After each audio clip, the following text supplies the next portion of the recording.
अस्सलाम वालेकुम, नमस्कार, सत श्री अकाल एंड गुड इवनिंग। मैं हूँ आरज़ू काज़मी और जी हाँ, हमेशा की तरह आप मेरे यूट्यूब चैनल पर हैं और हम बढ़ते हैं आगे। और सबसे पहले हम बात करेंगे आज, जैसे कि मैं 2 दिन पहले भी इत्तेफ़ाक से मैं आप लोगों से बात कर रही थी कि पानी को बहुत ज़्यादा हिफ़ाज़त से रखें, पानी ज़ाया ना करें, गाड़ियाँ धोने में या किसी और चीज़ में पानी का जो इस्तेमाल होता है, उसको बहुत सँभाल के करें। और आज जी हाँ, वर्ल्ड वाटर डे है और उसके ऊपर जो है वो लोग यकीनन थोड़ा बहुत आज बात करेंगे, जबकि ये बात बहुत ज़्यादा होनी चाहिए। जैसे कि मैंने पहले भी कई बार कहा है कि पानी जो है उसके ऊपर ही अब अगली, अब मुझे लगता है कि जो जंग होगी या कोई लड़ाई झगड़ा हुआ इंडिया पाकिस्तान के बीच में भी, तो वो भी वाटर इश्यू के ऊपर ही होगा। लेकिन बहरहाल ऐसा होना नहीं चाहिए, कहीं न कहीं जाकर हमें डायलॉग के ज़रिए हर इश्यू को सॉल्व करना चाहिए। लेकिन बहरहाल पानी के बारे में मैं आपको यही बता रही थी कि आजकल पानी कम होता जा रहा है, वाटर शॉर्टेज हर जगह पर है, बारिशें कम हो रही हैं। पाकिस्तान में तो खैर डैम वैम बनाने का कोई ख़ास रिवाज नहीं है, बहुत कम डैम है, इसी वजह से हम पानी स्टोर भी नहीं कर पाते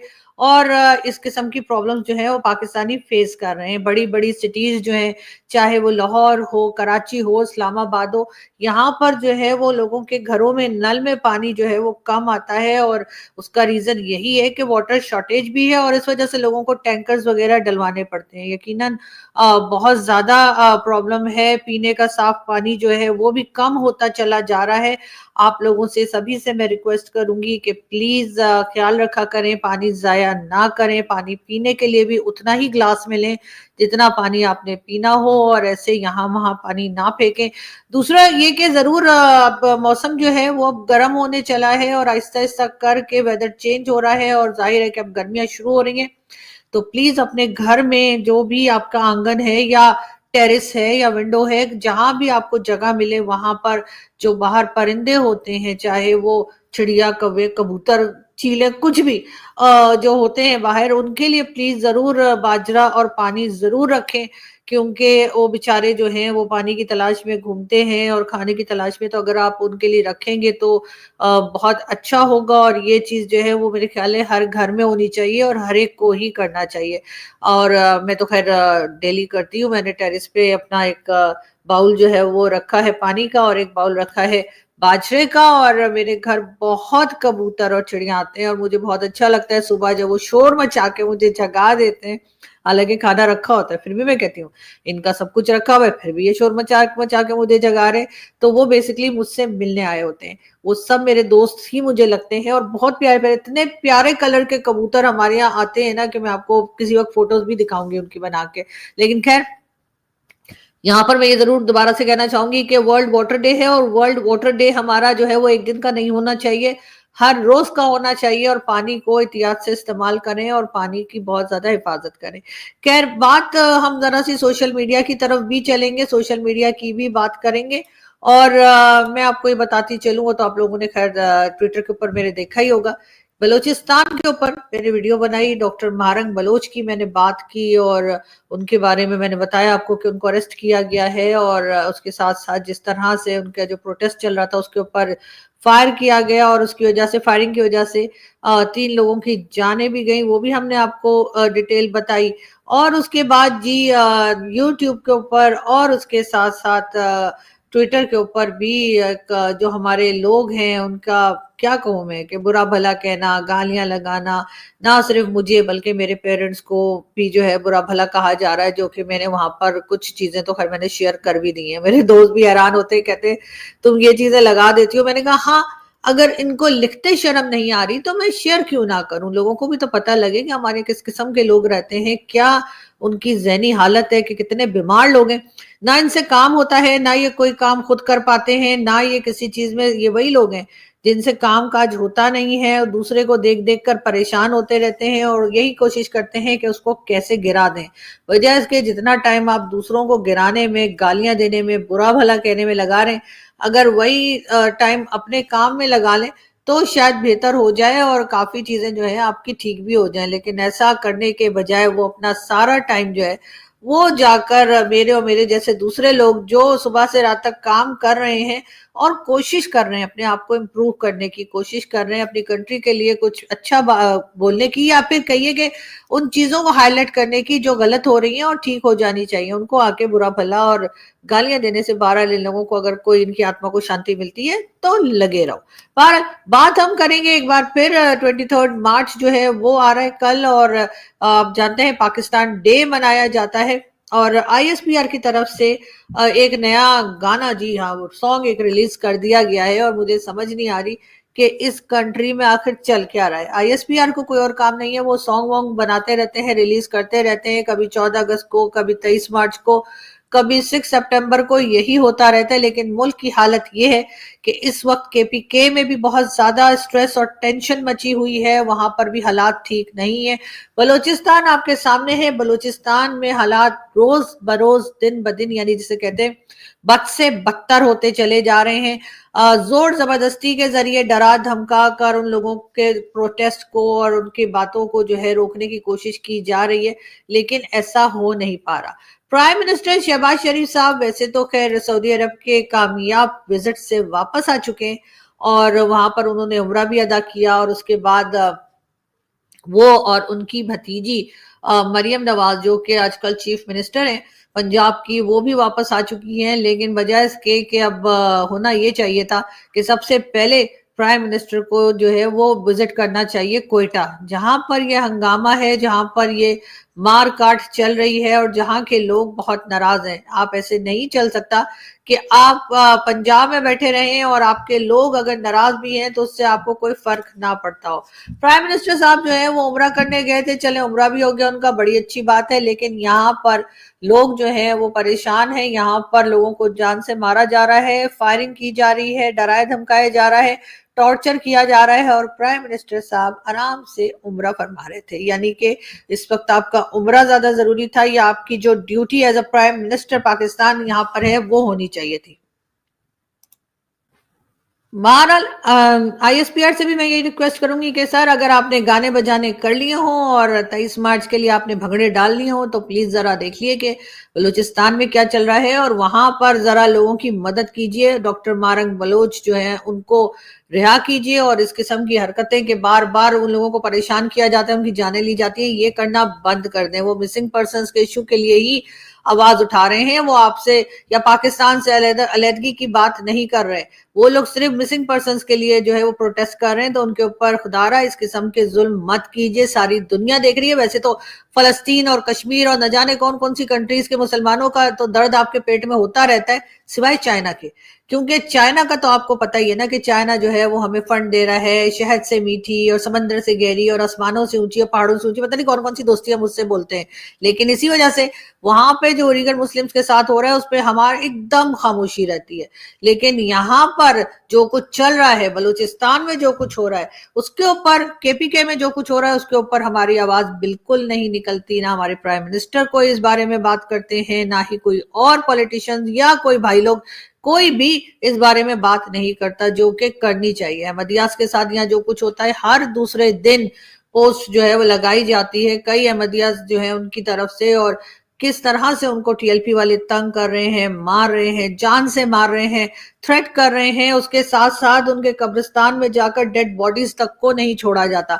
लेकिन यहाँ पर हमें कोई शर्म नहीं आ रही। पहले शायद पाकिस्तान में कुछ साल पहले तक कोई शर्म गैरत होती थी लोगों में कि रमजान के वक्त कहते थे कि ये हरकतें ना करें, लेकिन अब तो उन्होंने बिल्कुल रमजान को भी साइड पे रख दिया है, और जो हरकतें तमाम साल करते हैं वो रमजान के महीने में भी मुसलसल चल रही हैं। तो मुझे नहीं लगता कि यहाँ पे किसी को भी जरा सी भी फिक्र है कि लोग हमारे बारे में या दुनिया हमारे बारे में क्या सोच रही है। इसलिए कि जाहिर है अपने हरकतें जो है वो सुधारने के लिए तैयार नहीं है, बाकी दुनिया गई तेल लेने। ये सब कुछ यहाँ पे शायद सोचा जा रहा है, और उसके बाद इकोनॉमी की जो हालत है वो देखकर यकीनन लोगों को समझ में आ गया होगा कि जो मुल्क किसी तरीके से काम करने को तैयार नहीं है, किसी तरीके से लोगों के साथ ट्रेड करने के लिए, अपने आप को सही करने के लिए तैयार नहीं है, वहां की इकोनॉमी की हालत वही होती है जो पाकिस्तान की है। यहाँ पर यकीनन अगर भारत की टीम खेलने नहीं आई तो उन्होंने, मैं तो अब कहती हूँ, बहुत अच्छा किया। हम इसी काबिल हैं कि हमारे यहाँ कोई खेलने ना आए। जो 2-4 कंट्रीज आ गई थी मुझे तो उनके ऊपर भी हैरत है कि वो यहाँ कैसे आ गए, जहां पर हर वक्त जो है कहीं ना कहीं से अटैक चल रहे हैं। कभी टीटीपी कर रही है तो कभी बीएलए कर रही है, और कभी हम खुद दूसरे लोगों के ऊपर अटैक करने की प्लानिंग कर रहे हैं या अटैक कर रहे हैं, जहां पर सिक्योरिटी के नाम पर फंड तो दे दिया जाता है लेकिन उसके बाद सिक्योरिटी नहीं मिलती। यहाँ पर बॉडी गार्ड ही आपको मार देते हैं। सलमान तासीर साहब की एग्जाम्पल हमारे सामने है, उनको उनके बॉडी गार्ड ने ही मार डाला था। यहाँ पर जब इस किस्म की हरकतें होंगी तो भला बताइए कौन आएगा हमसे मिलने के लिए, कौन आएगा यहाँ पे खेलने के लिए, कौन बात करना चाहेगा? यकीनन कोई भी नहीं। खैर, हम बढ़ते हैं आगे, बात करेंगे पीएम मोदी की। जी हाँ, प्राइम मिनिस्टर मोदी जो है वो 5 अप्रैल को जा रहे हैं श्रीलंका। जी हाँ, मोदी जी का ये विजिट जो है काफी इंपॉर्टेंट बताया जा रहा है, और ये कहा जा रहा है कि श्रीलंका और भारत के बीच में कई एग्रीमेंट्स जो हैं वो हुए हैं, और उसको ही फाइनलाइज करने के लिए प्राइम मिनिस्टर मोदी जो हैं वो 5 अप्रैल को श्रीलंका के विजिट पर होंगे। और ये बात श्रीलंका की जो गवर्नमेंट है उन्होंने अनाउंस की है, और यकीनन ये एक बहुत इंपॉर्टेंट विजिट होगा, और सबकी नजरें इस तरफ होंगी कि पीएम मोदी जो है वो श्रीलंका के साथ मिलकर नए एग्रीमेंट्स कौन से कर रहे हैं और कौन से प्रोजेक्ट्स हैं जिसके ऊपर श्रीलंका और भारत मिलकर काम करेंगे।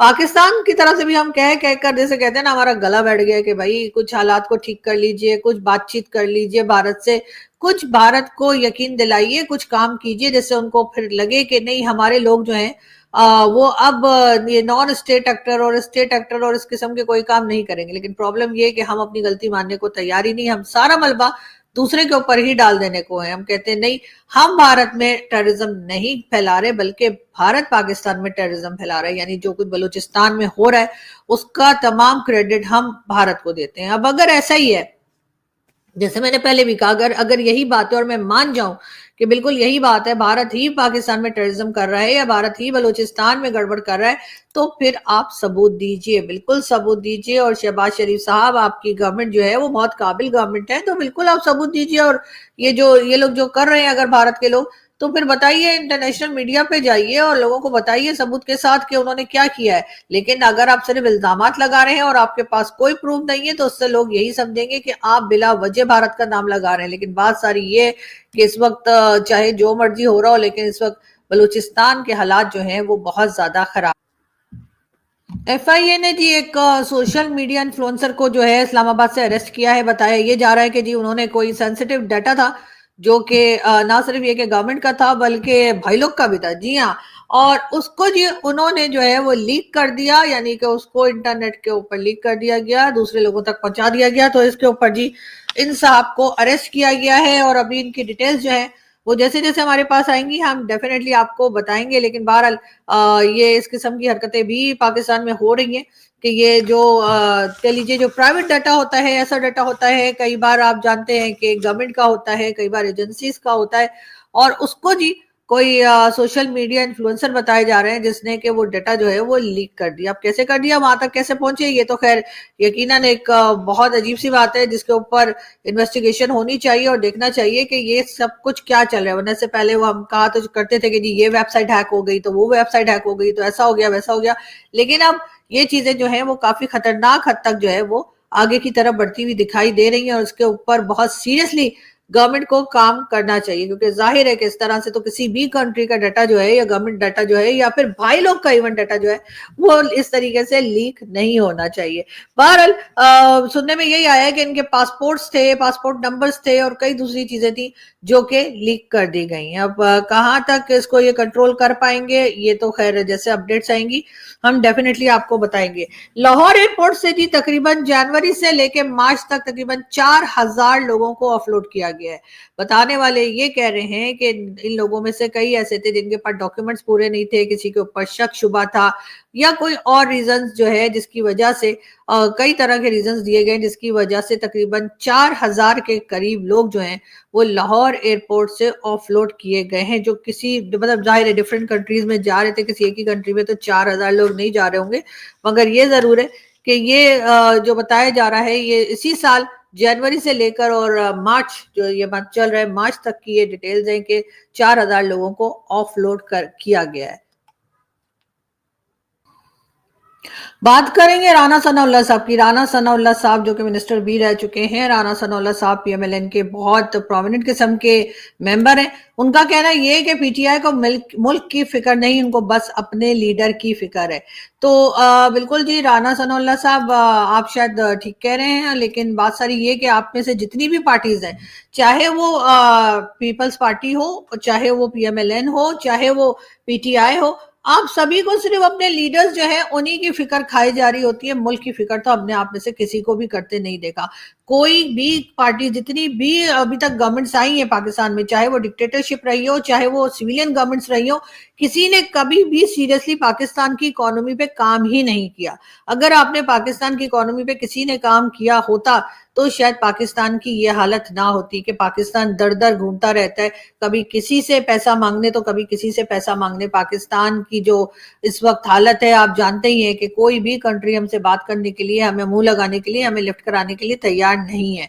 आपने अगर एक champion trophy, cricket champion trophy भी करा ली थी, तो उसमें भी आपके, जैसे कहना चाहिए, पसीने निकल गए आप लोगों के कि किस तरह से उसके इंतजाम किए जाए और किस तरह से उसको आगे लेकर चला जाए। दूसरी तरफ हम अगर देखते हैं तो भारत की गवर्नमेंट्स जो है, चाहे उनकी पॉलिसीज पाकिस्तान के लिए कभी भी अच्छी नहीं रही, जो हम अगर देखें या अगर हम सुनते हैं जो, तो उस हिसाब से पाकिस्तान के लिए कभी भी भारत की किसी गवर्नमेंट ने ऐसी पॉलिसी नहीं बनाई जिससे कि पाकिस्तान वाले बड़े खुश हो जाएं कि वाह जी वाह, हमारे लिए तो बहुत अच्छी पॉलिसी बनाई है, हमसे तो बड़ी दोस्ती आ रही चलेगी इनकी। ऐसा कभी नहीं हुआ। लेकिन ये जरूर है कि अपनी कंट्री के लिए उन्होंने पॉलिसीज बहुत अच्छी बनाई और इसी वजह से उनकी इकोनॉमी हो, चाहे बाकी चीजें हो, फॉरेन पॉलिसी हो, वो आगे की तरफ बढ़ती हुई और हमें काफी हद तक इंडिपेंडेंट होते हुए दिखाई दिए। लेकिन हमारे लोग जो हैं, उनको हम क्या कहें कि उनकी तो हमें समझ में नहीं आ रही कि आखिर वो लाइफ में चाहते क्या है। यानी कि अगर भारत की हम एग्जांपल दिया करते हैं वो इसीलिए कि आप लोगों को शायद थोड़ी सी शर्म आ जाए, थोड़ा सा आप उसके ऊपर ज्यादा काम शुरू कर दें, लेकिन ऐसा होता हुआ दिखाई नहीं देता। राणा सनाउल्लाह साहब जो कह रहे हैं कि हर एक को अपने लीडर की पड़ी है, या पीटीआई के लोग जो हैं वो सिर्फ इस काम में लगे हैं कि किसी तरीके से इमरान खान साहब जो है वो जेल से बाहर आ जाए। तो राणा सनाउल्लाह साहब, मैं कोई इमरान खान की फैन नहीं हूं, मैंने इमरान खान साहब को बहुत क्रिटिसाइज किया है, बल्कि उनके कई लीडर्स जो हैं वो तो मुझे ब्लॉक भी कर चुके हैं सोशल मीडिया पर। लेकिन आप बताइए, क्या आपको अपने लीडर के अलावा कोई और काम सूझता है? क्या आप लोगों ने सोचा कभी कि आप मरियम नवाज को जो चीफ मिनिस्टर बना रहे हैं तो क्यों बना रहे हैं? क्या कोई और आपकी पार्टी में नहीं था? अगर हम पीपल्स पार्टी को देखते हैं तो पीपल्स पार्टी में हर जगह पर बिलावल भुट्टो जरदारी दिखाई देते हैं।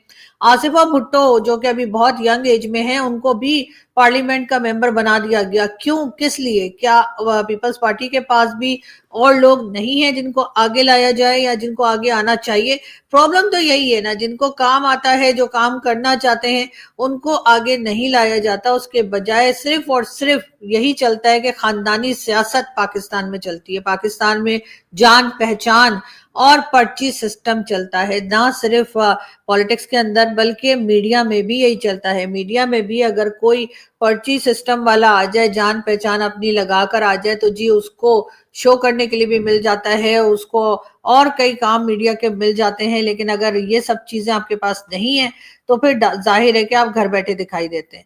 तो मुझे ये बताइए कि जब आपने पूरी की पूरी कंट्री का ये हाल करके रखा है कि टैलेंट के ऊपर या काम आने के ऊपर काम नहीं मिलता, जूते पॉलिश करने पे, जूते चमकाने पे काम मिलता है, तो फिर जाहिर है कि जो जितनी भी पॉलिटिकल पार्टीज हैं वो सब अपने अपने लीडर्स के लिए ही काम करती हैं। मुल्क के लिए काम तो शायद कोई भी नहीं कर रहा, ना ही इदारे कर रहे हैं और ना ही जो सिविलियन गवर्नमेंट्स है वो कर रही है। इस तरफ तो खैर सबको सोचना ही चाहिए, लेकिन कौन सोचेगा, इसलिए कि अपनी कुर्सी इन सबको प्यारी है।